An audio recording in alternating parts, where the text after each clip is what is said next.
warahmatullahi wabarakatuh. Kepada yang terhormat Bapak Arifa Kurniawan selaku dosen pengampu Sistem Informasi Akuntansi.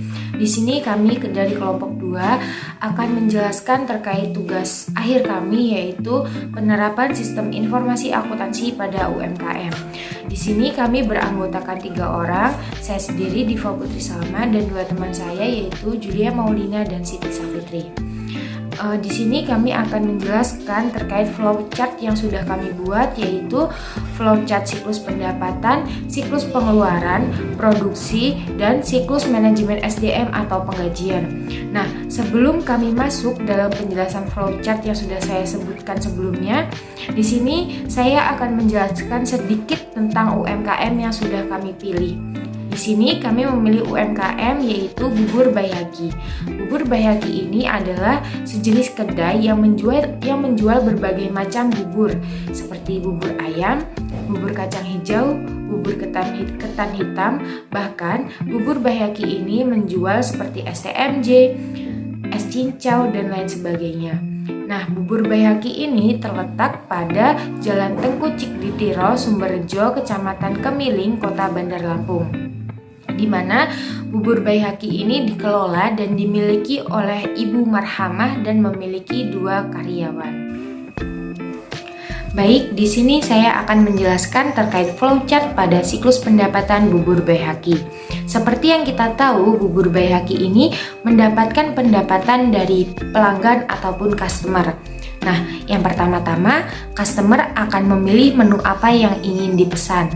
Kemudian customer juga bisa memilih akan dimakan di tempat ataupun dibawa pulang atau biasa sering kita sebut take away. Nah, setelah itu customer melakukan pembayaran kepada kasir. Kasir akan menanyakan terlebih dahulu kepada customer. Customer tersebut akan membayar secara tunai ataupun menggunakan e-wallet seperti GoPay dan ShopeePay. Karena Bubur Baihaqi sudah menyediakan GoPay dan ShopeePay untuk alat transaksi pembayaran. Setelah itu, setelah pelanggan melakukan pembayaran kepada kasir, kasir akan mencatat pendapatan tersebut dan akan dicetak menjadi struk pembayaran. Nah, struk pembayaran nantinya akan diperiksa oleh pengelola Bubur Baihaqi ini dan akan disatukan menjadi bukti kas masuk. Assalamualaikum warahmatullahi wabarakatuh.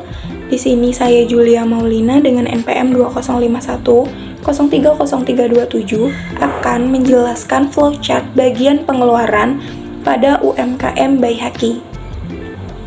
Pengelola UMKM Baihaqi melakukan pengeluaran untuk 2 pengeluaran. Yang pertama untuk membayar gaji karyawan yang dilakukan secara tunai dengan rentang waktu 1 minggu sekali. Kemudian pengelola juga akan membeli bahan-bahan mentah produksi dari pemasok atau dari gerai atau toko langganan dari pengelola UMKM.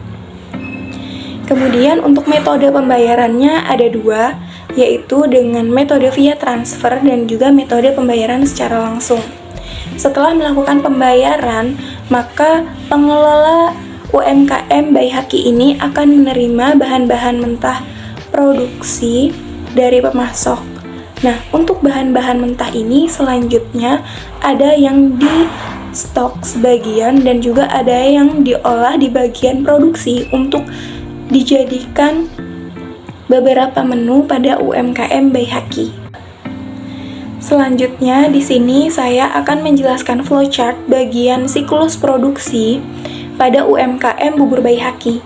Pertama-tama pengelola UMKM Bubur Baihaqi ini akan menyiapkan bahan-bahan mentah yang sudah diterima dari pemasok untuk kemudian bahan-bahan mentah ini diolah menjadi barang jadi di bagian produksi.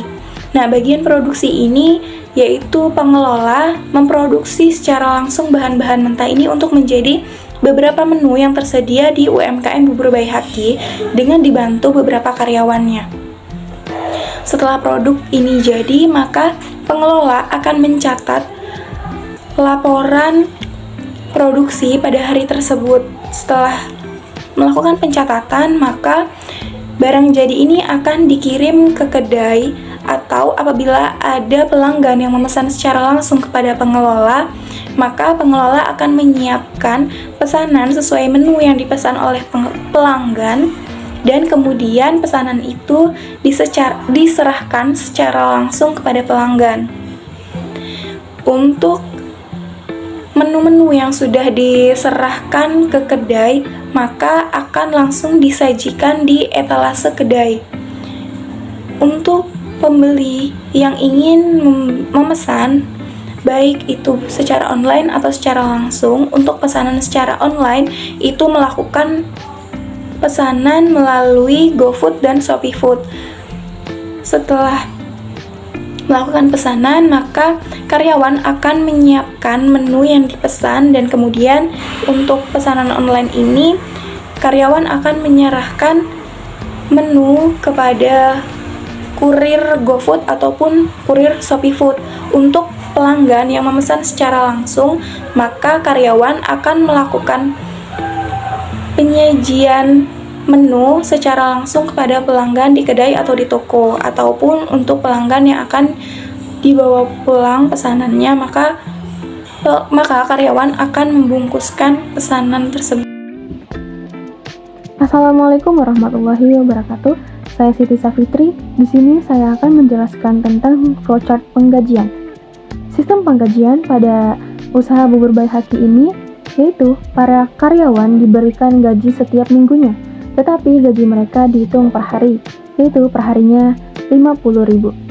Jadi, jika mereka tidak masuk dalam satu hari, maka setiap minggunya gaji mereka akan dipotong. Selanjutnya saya akan menjelaskan flowchart tentang kelemahan dan kendala. Kendala yang dihadapi oleh usaha bubur bayi Haki ini yaitu yang pertama, persaingan pasar yang ketat, yang kedua tentang stok bahan. Jika pengelola ingin membeli bahan produksi ke suatu toko dan ternyata di toko tersebut tidak tersedia bahan yang mereka harapkan. Jika sang pengelola ingin membeli merek lain, ditakutkan merek tersebut akan merubah rasa dan kualitas dari bubur bayi Haki tersebut.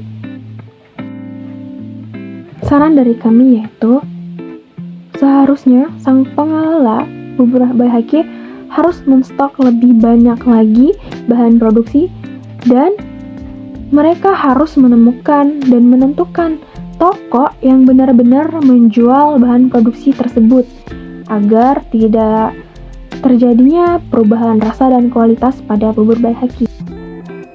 Baik, itu tadi adalah penjelasan yang dapat kelompok kami sampaikan. Apabila ada kurang dan lebihnya kami mohon maaf. Kami akhiri, wassalamualaikum warahmatullahi wabarakatuh.